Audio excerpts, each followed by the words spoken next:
20 часот го следите централниот дневник на К1. Добро вечер.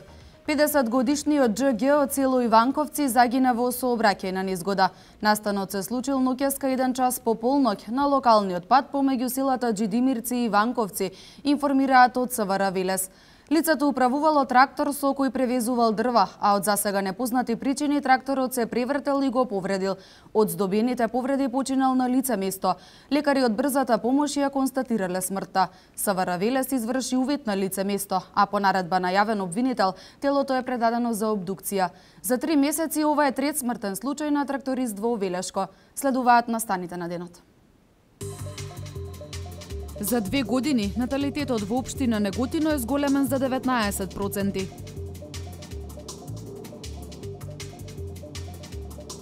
Со заштедени средства од набавка на лекови ќе се реновира болницата во Велес.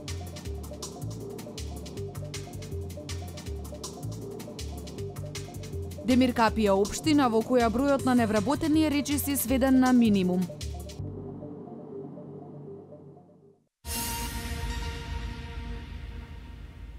За 2 години Неготино од општинската каса исплатила 2.700.000 денари по основ субвенции за новороденче. 386 бебиња го зголемија наталитетот за 19%. За да се продолжи овој тренд, градоначалникот Апостолов најавува исплата на 500 евра за секој младоженец повозрасен од 40 години. За 2 години наталитетот во општина Неготино е зголемен за скоро 19%. Централните и локалните мерки за многудетни семејства ги даваат очекуваните резултати.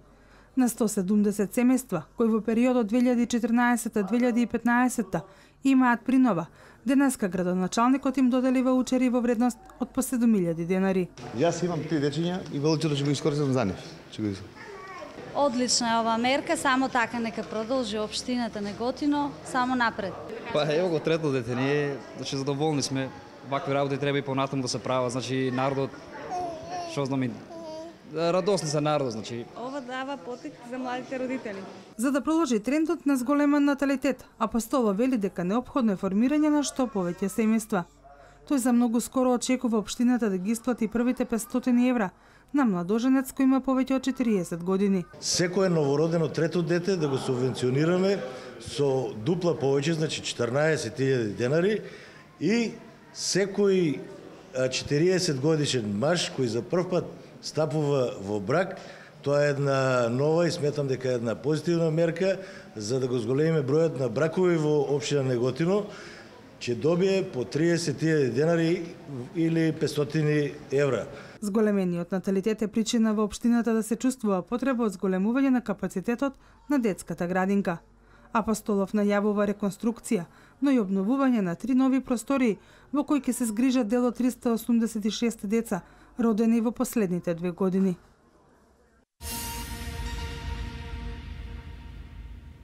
Заштедените средства од набавка на лекови за потребите на здравствените установи му донесоа заштеда на Министерството за здравство од над 250 милиони денари за период од 2 години.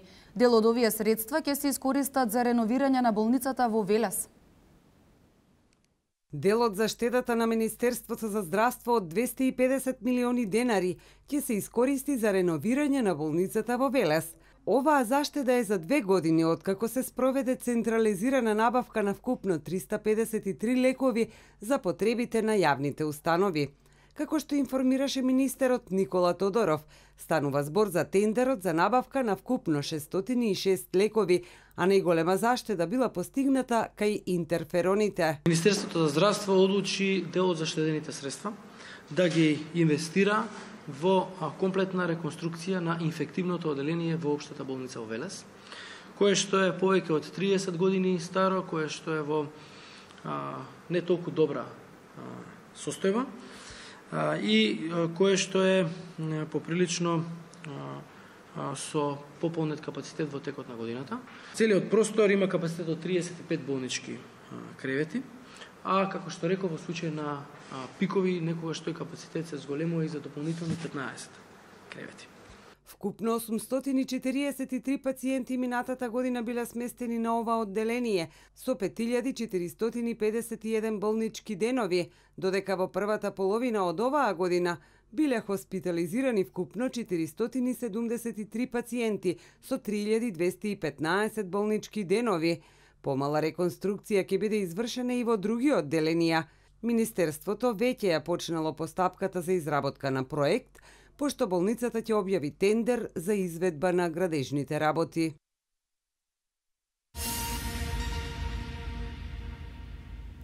Поради големиот интерес на пензионерите продолжуваат владините проекти бесплатна бања за пензионерите и бесплатен туристички викенд. Проектот бесплатна бања досега го искористиле околу 32.000 пензионери, а над 2100 пензионери беа на бесплатен викенд. Проектите за бесплатна бања за пензионерите и бесплатен туристички викенд продолжуваат и понатаму, истакна премиерот Никола Груевски одговарајќи на новинарско прашање. Како што најави тој, овие проекти продолжуваат поради големиот интерес на пензионерите за нив. Бесплатната бања тој проект започна во 2010 година и досега околу 32.000 пензионери добија бесплатно заминување и престој на една од бањите во Република Македонија. Колку што можам да видам од средбите со нив, но и од прашалниците што ги подготвуваат, тие се презадоволни. Оваа година дополнителен број, дополнителни 2000 луѓе ќе заминат, 2400 луѓе ќе заминат на бања. Досега информира Груевски, со владините проекти над 2100 пензионери беа на бесплатен викенд. Во текот на оваа година планираме дополнителни 900, а следната година нови 3000. Така што проектот се одвива одлично и тоа се два проекти кои што се новина, да речеме, во последните години. Едниот од 2010, другиот од минатата година, кој што беше наше изборно ветување на преходните избори. Така што работите ода добро во тој проект и проектите ќе продолжат и во наредната година. Наредната година, значи, 5500 нови ќе одат на пензионери ќе одат на бања, а 3000 пензионери ќе одат на бесплатен викенд. Двата проекти за пензионерите, потенцира премиерот, се новина во последните години. Едниот е од 2010, а другиот е од минатата година. Работите одат добро во овие проекти и тие ќе продолжат и во наредната година, рече Груевски.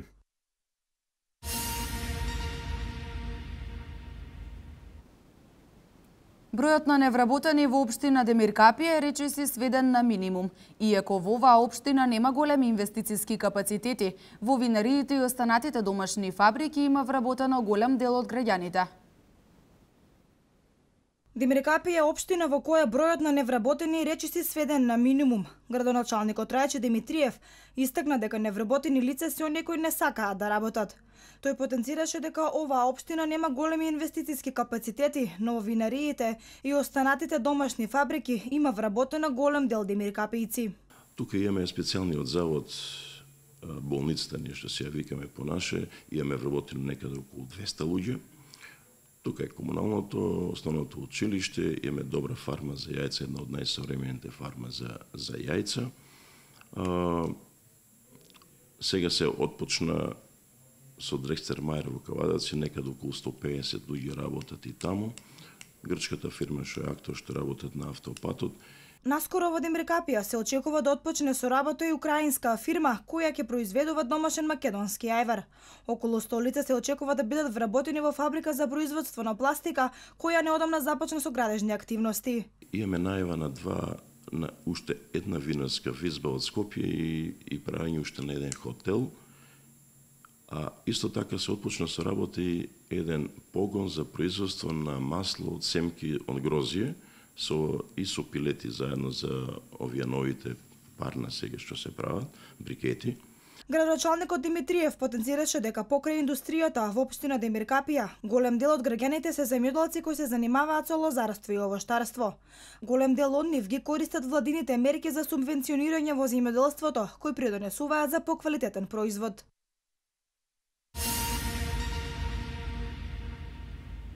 По 11 часа интензивно гаснење локализиране големиот шумски пожар над Башино село.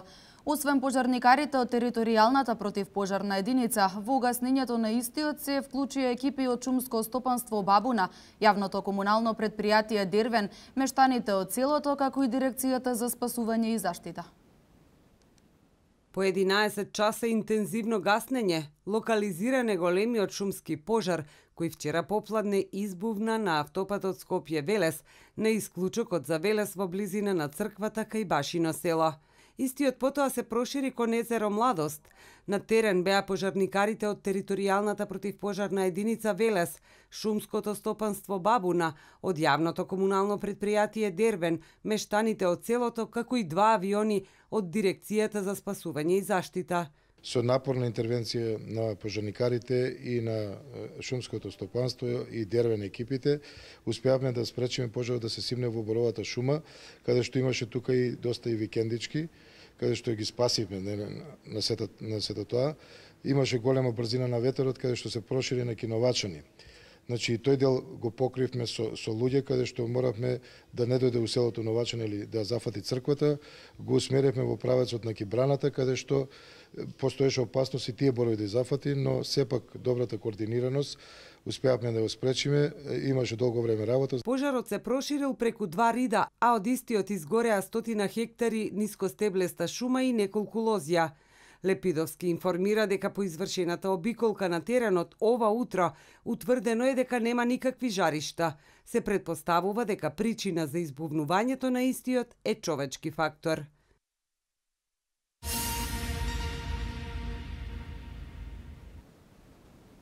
Центарот за развој на Вардарскиот плански регион започна да го имплементира проектот EU Лидер иницијатива. До месец декември оваа година треба да заврши првата фаза на имплементацијата на EU Лидер пристапот. Центарот за развој на Вардарски плански регион и понатаму продолжува со имплементирање и поддршка на проекти за рурален развој.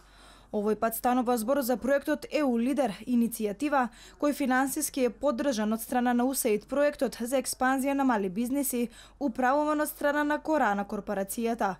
Во општина Велес се спроведе првиот состанок на кој представниците од општините Велес, Градско и Чашка ја формираат првата локална акцијска група. Втора е Кавадарци на Готино, Росума, Недимир Капија, а третата локална акцијска група ја сочинуваат општините Лозово и Свети Николе. До сега имаме реализирано информативни денови, работилници, 4 обуки и во периодот што следува се предвидени да се одржат уште 2 состаноци. Со оваа лидер иницијатива се очекува да се формираат локални акцијски групи кои што ќе бидат базирани на јавно-приватно партнерство помеѓу сите заинтересирани страни и членки од страна на сите општини во Вардарскиот плански регион. Со имплементација на оваа иницијатива се очекува подобрување на руралниот развој во општините во Вардарскиот регион.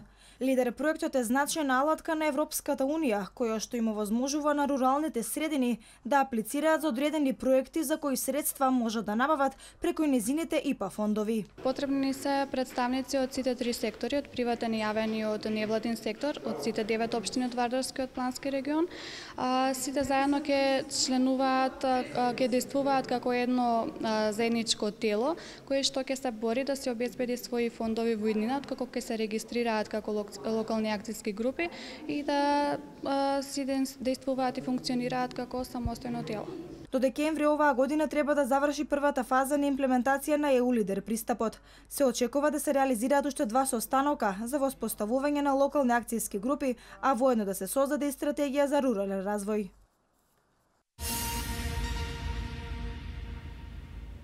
Започнаа градежните работи за реконструкција на патот од Неготино до село Криволак. Истиот е со должина од 3 км и ширина од 5,5 метри.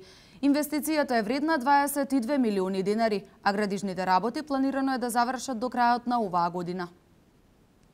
Во текот на вчерашниот ден веќе започна со работа на патниот правец Неготино село Криволак од мостот кој се двои за Пепелиште и Криволак до самото централно подрачје на село Криволак, и тоа е во должина од 3 км, ширина на патот 5,5 метри. Тоа е еден од најризичните патни правци, регионален пат, каде што обезбедивме заедно во соработка со Министерството за транспорт и врски, во соработка со владата на Република Македонија, да обезбедиме 20 милиони денари, како што им ветивме на граѓаните од населеното место Криволак, а тој е еден доста фреквентен патен правец, што користи и армијата на Република Македонија.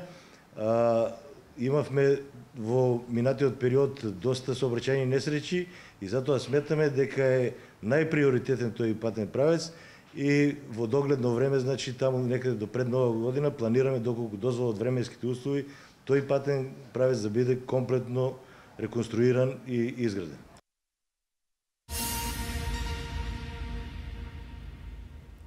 Средното стручно општинско училиште Коле Неделковски од Велес со положување на свежо цвеќе пред бистата на македонскиот револуционер и поет Коле Неделковски на 74 годишнината од смртта на овој великан.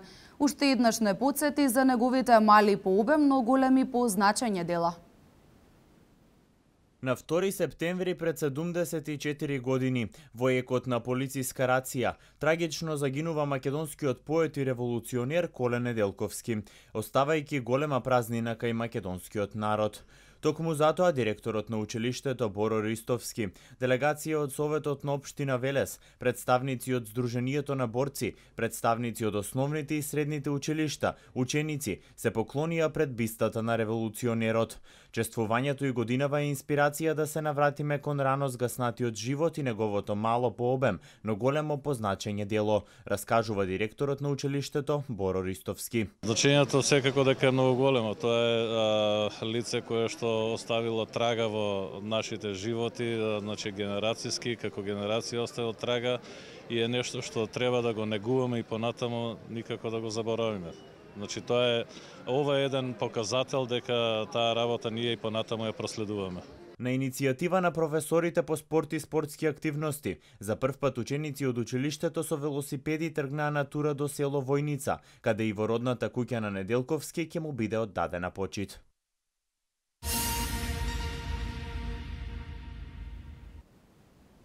Од Гевгелија кон Табановце замина првиот специјален воз со околу 500 бегалци кои беа пристигнати во текот на ноќта. Според информациите од железничката станица во Гевгелија, денеска кон северната граница треба да замина 3 воза. Во текот на изминатото денонокие со 4 специјални возови од Гевгелија до Табановце транзитирале околу 2200 мигранти. Проценките на УНХЦР се дека вчера низ земјава транзитирале околу 3000 мигранти, затоа што покрај возовите од Гевгелија Табановце заминале уште десетина автобуси и такси возила. Од Меѓународниот Црвен крст велат дека неопходната медицинска помош им се дава на сите мигранти на кои им е потребна. Во продолжение за останатите вести од Македонија. Државниот секретар за европски прашања на Франција Харлем Дезир на денешната средба со министерот за надворешни работи Никола Поповски ја нагласи француската поддршка кон интеграцијата на Република Македонија во Европската Унија, истакнувајќи дека верува во незината европска перспектива. На средбата, како што соопшти Министерството за надворешни работи, се разговарало за развојот на внатрешно-политичките состојби во Македонија, исполнувањето на итните реформски приоритети, како и мигрантската криза со која се соочува цела Европа. Министерот Поповски ја истакнал подготвеноста на сите политички актери за успешно спроведување на приоритетните реформи и политичкиот диалог и ги реафирмирал македонските ставови за кредибилитетот на европската политика на проширување. Еднодневната посета на Дезир, како што стои во соопштението на Министерството за надворешни, се искористи и за разгледување на статусот на билатералните односи меѓу Македонија и Франција, со акцент за интензивирање на политичкиот диалог и развивање на франко-македонските односи преку интензивирање на економската соработка.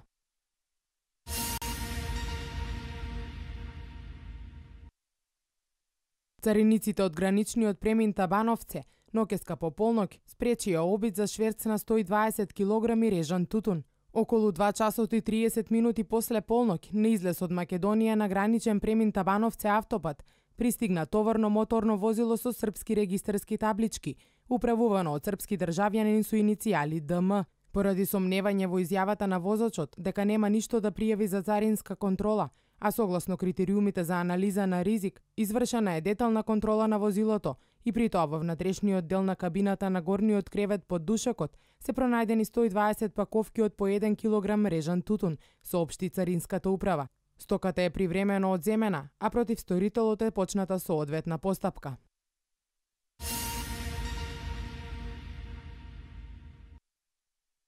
Втор уписен рок на Универзитетот Свети Кирил и Методи во Скопје Техничко-технолошките факултети со најмногу слободни места, дури 802 во државна квота.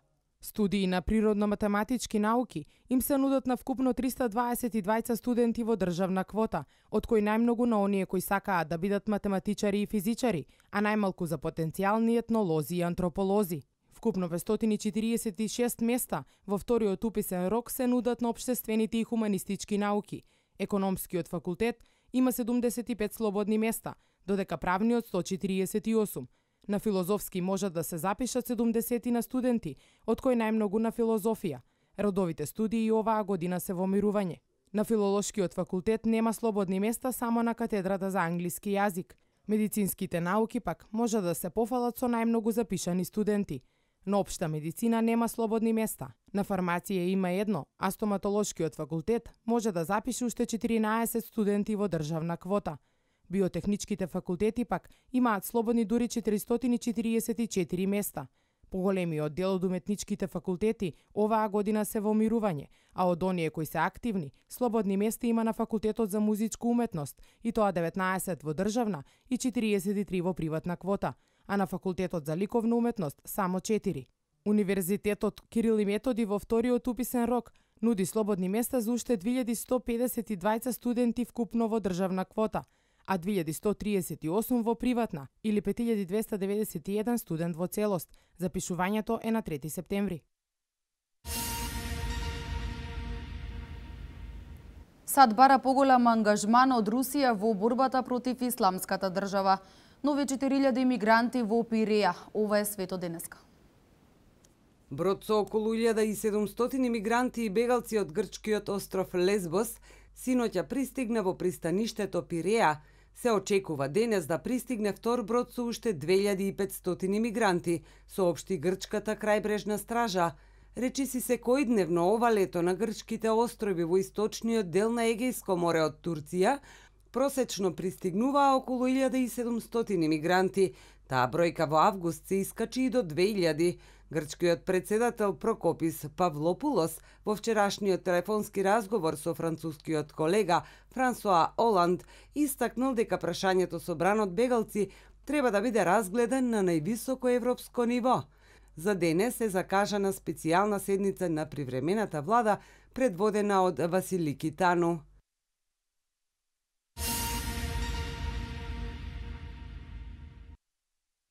Соединетите американски држави би сакале Русија да игра повидлива улога во борбата против терористичката група Исламска држава, изјави синоќа на редовен брифинг портпаролот на американскиот State Department Марк Тонер.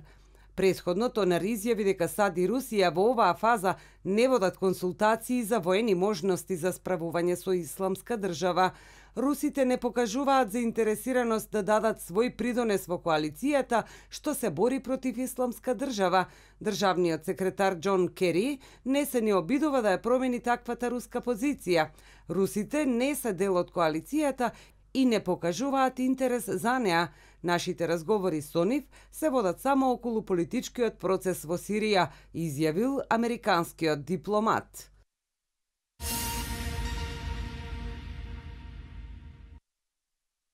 Најмалку 11 мигранти за кои се верува дека се сиријци загинаа откако два чамци потонаа на пат од југозападна Турција кон грчкиот остров Кос. Во едниот чамец патувале 16 сиријци, од кои 7 се удавиле, а 4 се спасени. Крајбрежната стража се уште трага по останатите 5 мигранти. Вториот чамец кој се движел по истиот пат со 6 патници исто така потонал, при што се удавиле 3 деца и жена. 2 лица ја преживеале несреќата стигнувајќи до брегот.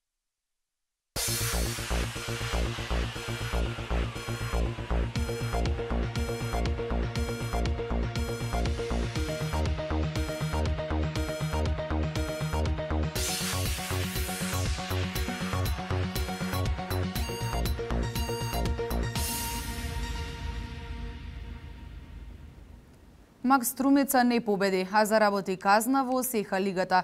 Србиновски го објави конечниот список за Евробаскетот. Давид Бабунски се најде на списокот на Барселона за надпреварите од Лигата на шампионите.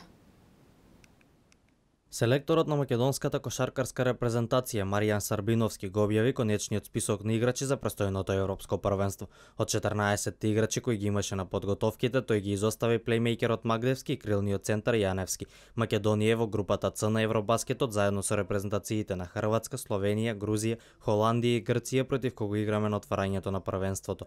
Владко Илиевски, Александар Костовски, Војдан и Дамјан Стојановски, Дарко Соколов, Марко Симоновски, Владимир Бачков, Стојан Ѓуровски, Бојан Трајковски, Ричард Хендрикс и Предраг Самарџиски се играчите кои ќе ги бранат боите на Македонија на европското првенство. Нашите кошаркари утре патуваат за Хрватска, а на 5 септември ќе го одиграат својот прв надпревар.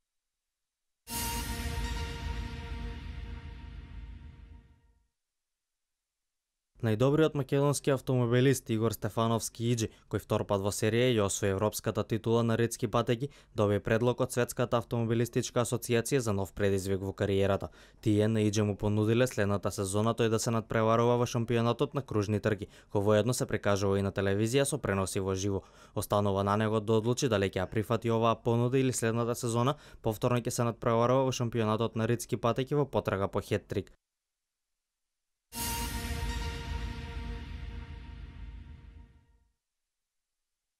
Заврши турнирот Вардар 2015. ЖРК Вардар е победник во првото издание на овој турнир. Тие во финалниот надпревар ја победија екипата на Ростов. Вардарки до победата дојдоа во завршницата од мечот, откако првото полувреме заврши нерешено 14-14. Крајниот резултат на овој надпревар беше 29-24. Во надпреварот за третото место Будуćност го победи Лајпциг со резултат 30-23. Амандин Лејно беше избрана за најдобар голман на турнирот. Екатерина Илина од Ростов ја доби наградата за најдобар играч, а наградата за најдобар стрелец ја поделија две.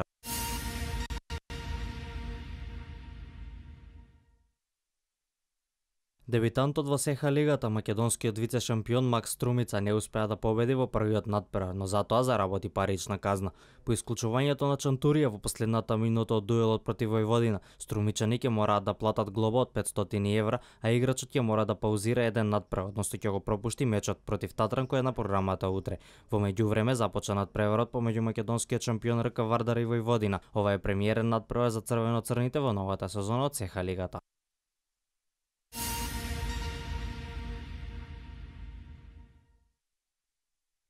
Актуелниот европски фудбалски шампион Барселона го пријави составот со кој ќе настапува во новата сезона од Лигата на шампионите. Најбитно од се е тоа што младиот Давид Бабунски се најде неистиот. Играчот кој настапува за вториот тим на Барселона во третата шпанска лига е награден за упорноста на тренинзите и за фудбалскиот потенцијал кој го поседува. Ова значи дека тренерот Енрике ги следи настапите на македонскиот играч, а нас ни останува да се надеваме дека тој ќе има шанса да настапи во меч од Лигата на шампионите.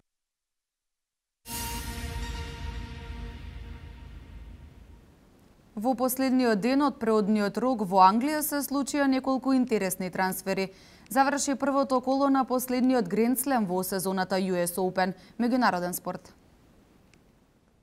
Комплетирано е првото коло на последниот Гранд Слем во сезоната US Open. Фаворитите без поголеми проблеми успеа да обезбедат пласма во втората фаза. Федерер загуби 5 гема во мечот со Леандро Мајер, додека Енди Мареј со 3:1 во сетови го победи Киргиос во најатрактивниот меч на денот. Стан Вавринка и Томаш Бердих исто така обезбедија пласма во второто коло, а односителите само Симон ги заврши настапите на турнирот, кој покрај водство 2-0 во сетови сепак на крајот загуби со 3:2 од Доналд Јанг. Кај жените Вознијацки и Квитова со идентичен резултат од 6-0 и 6-2 ги победија своите противнички Лоја Подсад, односно Зигмунд од Германија, додека Симона Халеп се пласираше во следното коло откако Ераковичи го предаде мечот. Вечерва се играат мечевите од второто коло на турнирот.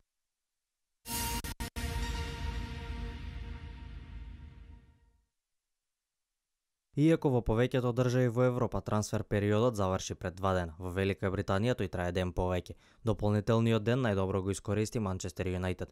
Иако се работи за тинејџер, сепак Юнајтед платија 50 милиони евра да го доведат во своите редови напајачот на Монако Антони Мартијал. Со овој трансфер тој стана најскапо платениот тинејџер. Мартијал досега во кариерата има одиграно само 52 професионални надпревари, а има постигнато 11 погодоци. И актуелниот шампион на Англија пазареше вчера, откако Морињо не успеа да ги доведе во својот тим играчите кои ги посакуваше, тој купи два не баш популарни фудбалери. За Джило Боджи од Нант и за Хектор од Рединг извои вкупна сума од 6,7 милиони евра.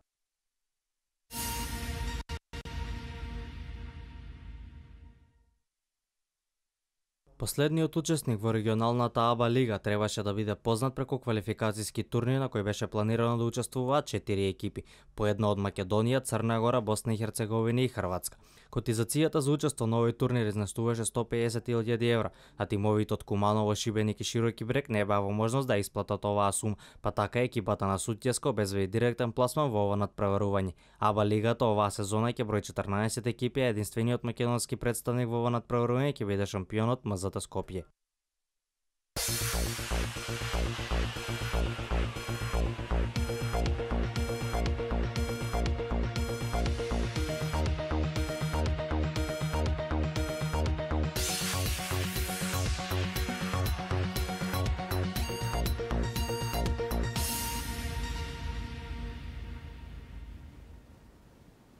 Сончево и топло време имавме во текот на изминатиот ден. Високите температури ќе се задржат и во наредните денови. Еве ги деталите.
Со информацијата за временската прогноза го завршуваме и ова издание. Имајте пријатна вечер.